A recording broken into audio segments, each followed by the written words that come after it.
Many people in South Africa, usually young people, those who join politics late, they only know President Jacob Zuma was once a president for 9 years, didn't even finish his term. Did he resign? Bamtoshile? What happened? This man resigned through a speech. He resigned peacefully. It didn't cause any chaos.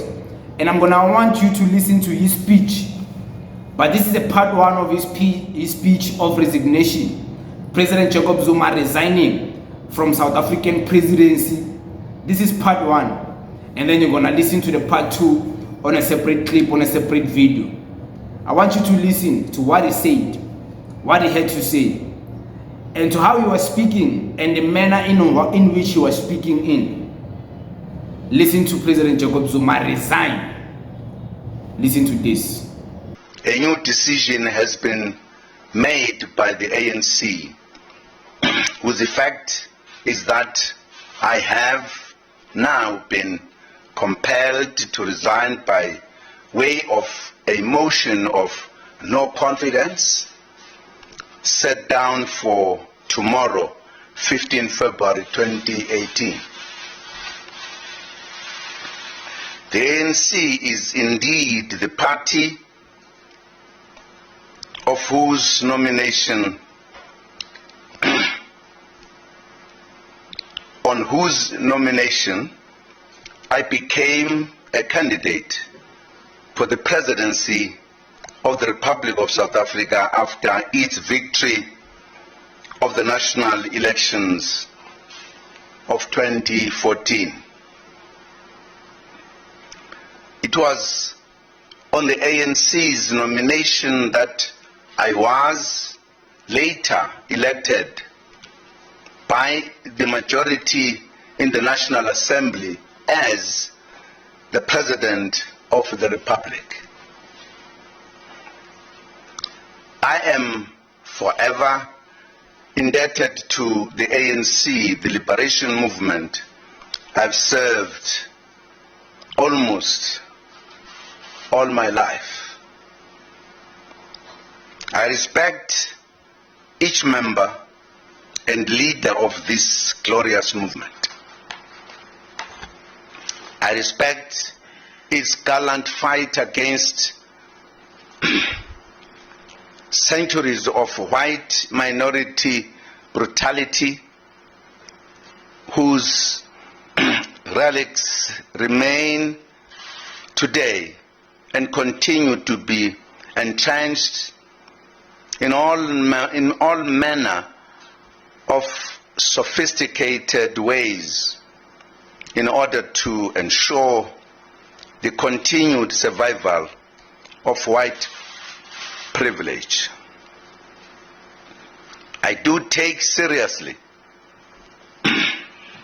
and am grateful to the ANC that in the face of its revolutionary mission to ensure a better life for all and the creation of a non-racial, non-sexist and democratic South Africa, it deployed me at the pinnacle of its role in government.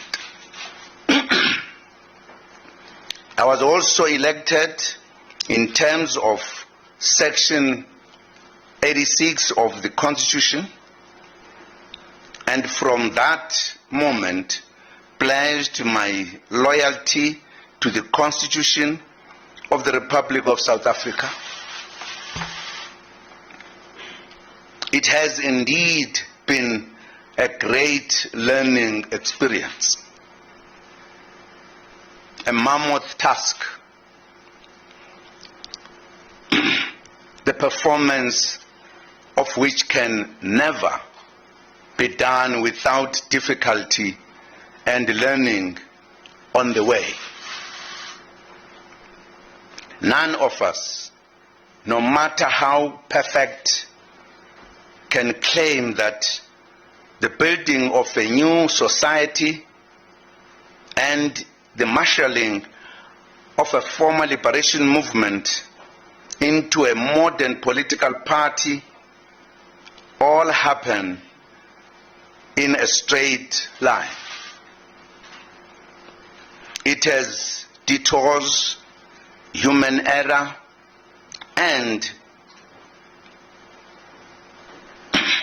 boulders strewn along the path.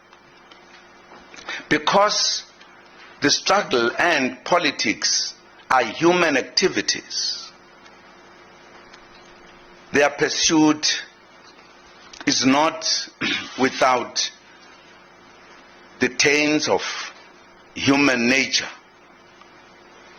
All my life I have served and will continue to serve the ANC in its pursuit of the objectives of the National Democratic Revolution.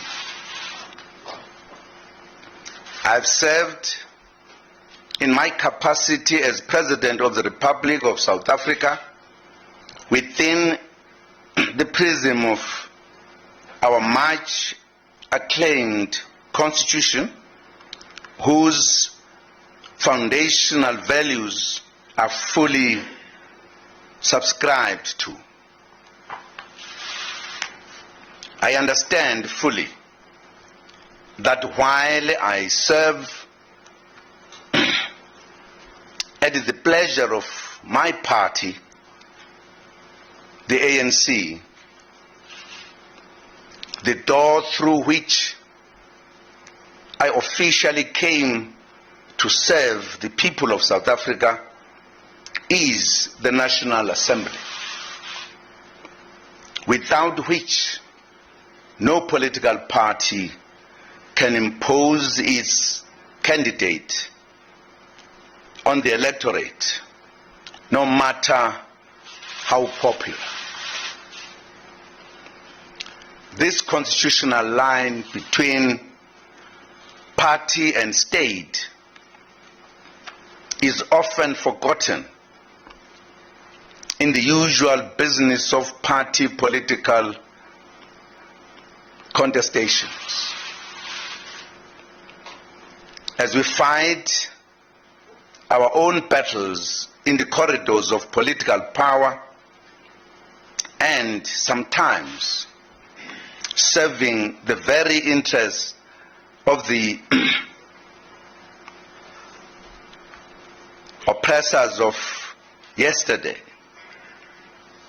who joyfully celebrate as we lynch one another, we often forget the citizens on whose behalf we create a better life.